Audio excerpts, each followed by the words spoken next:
Let's talk a little about allergies, asthma, all the pathologies of dermatitis, bronchitis, recurrent infections, which are what young children tend to suffer from the most. The recurrence of otitis, that massive production of mucus, those infections from viruses and bacteria. It is normal, of course, for them to get sick from time to time. And when they are little, their immune system is still very immature. They need to get sick in order to produce antibodies against those viruses, against those bacteria, and for the immune system to mature during the first 2 to 5 years, which is how long it takes for children's immune systems to mature. What is not so normal is children who are constantly sick, always with mucus, always with viruses, missing school, those brutal dermatitis, even from a young age. It is true that when they are born, the first contact with the environment, it may be logical for them to have a small reaction. Another thing is those brutal dermatitis that appear, that atopic skin, that atopic dermatitis that they usually diagnose, which they don't really know why it is, but they have it. I'm not so worried about that. But even slightly older children still have dermatitis. I've had, because unfortunately or fortunately, many children in the clinic come with brutal dermatitis, often mainly in the folds of the arms, in the groin, in the knees. But there are children who come with dermatitis all over their bodies, constant ear infections, which lead them to take constant antibiotics and therefore further disrupt that gut microbiota, which is the main origin of why they occur. These pathologies, if we are also on constant antibiotics and do not repair that intestine, do not rebalance that gut microbiota, we will continue to produce even more pathologies. So in the end, they get caught in a cycle where they have ear infections, bronchitis, mucus production, dermatitis, and all of that leads to allergies. All of that will then lead to suffering more significant pathologies or prolonging them over time.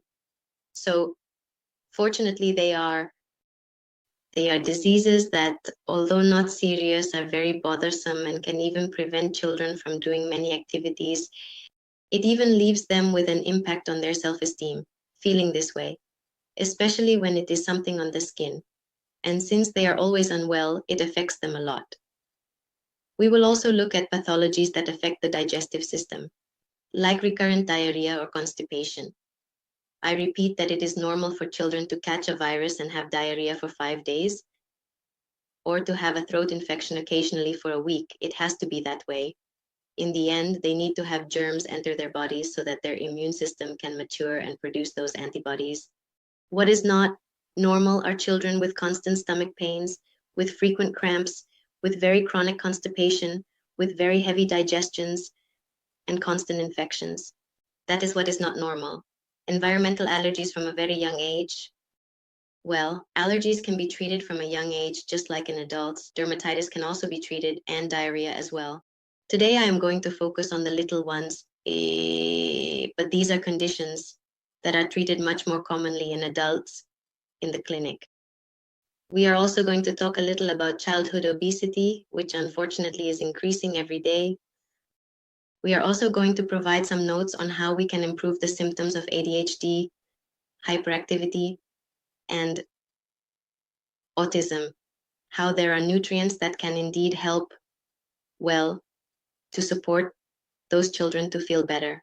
And also a little bit about the relationship between diabetes, obesity, and the microphone. The first thing I wanted to do was differentiate intolerance from allergies, as there are many times when it is not very clear to us. Everything will affect the body and everything can produce those reactions I mentioned. But there is a clear difference at the immune system level. We talk about intolerance. If a person is intolerant to dairy, for example, we refer to intolerance when those nutrients, those foods that we are consuming are not fully digested.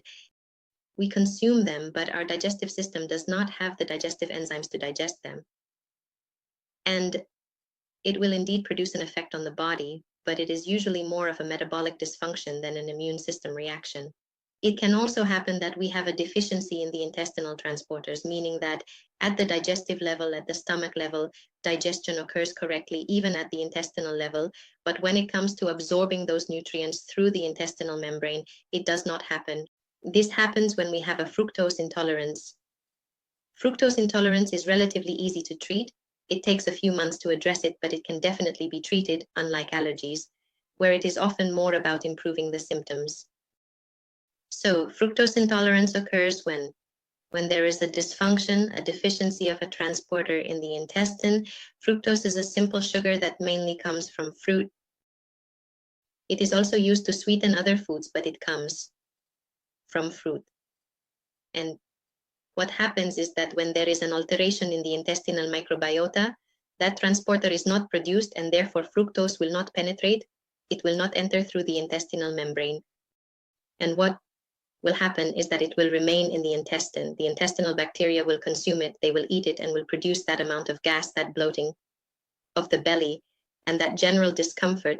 This occurs when there is a dysfunction, an alteration in the gut microbiota. The only thing to do is to treat that microbiota. For a while, it is necessary to follow a low fructose diet while it is, again, adjusting the gut microbiota, but truly there are many patients who come with fructose intolerance, and what happens to them is that they have a mismatch in those intestinal bacteria. As I was saying, it can be due to alteration of the microbiota, intestinal permeability, or enzyme deficiencies, such as lactase. Lactase is the enzyme that digests lactose, which is the sugar in dairy. Lactose is ultimately two sugars together. One is called galactose and the other is glucose. And when we don't have lactase, which is the enzyme that digests it, what it does is break it down here so that these two simple sugars can be absorbed. When we don't produce lactase, in the end, it is not digested, it is not separated, and therefore it reaches the intestine whole, and we have the bacteria feeding on those sugars, and thus also the production of gas and bloating and inflammation of the entire intestinal membrane. Well, this will not have as much of an impact on the immune system. It will be more of a symptomatic impact, primarily on the digestive system. It is true that when there is an increase in intestinal permeability, we will talk a lot about this later, and those nutrients are not digested properly, they can enter through that intestinal membrane and cause the immune system to attack. But the origin is not that the immune system is suffering an overreaction, but rather that the digestive system is not functioning properly. The origin of intolerances can be genetic, it can be intestinal dysbiosis. We will talk about dysbiosis later, but it is an alteration of the gut microbiota or of ethnic origin. There are areas of the world, there are countries where a greater enzymatic deficiency does occur. It can be, for example, well, in the eastern part, there is indeed more lactose deficiency, and they actually usually consume a lot of plant-based drinks.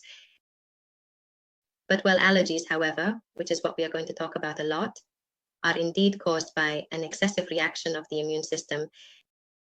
What happens is that this immune system is very, very, very reactive and is attacking things that it really shouldn't be attacking.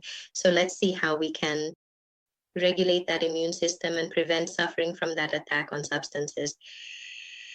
I don't care if it's acidic, environmental factors like pollen or a dietary factor or a factor from a medication, an antibiotic, I don't care. In the end, what is happening is that this immune system is overexcited. It is attacking things it shouldn't be attacking.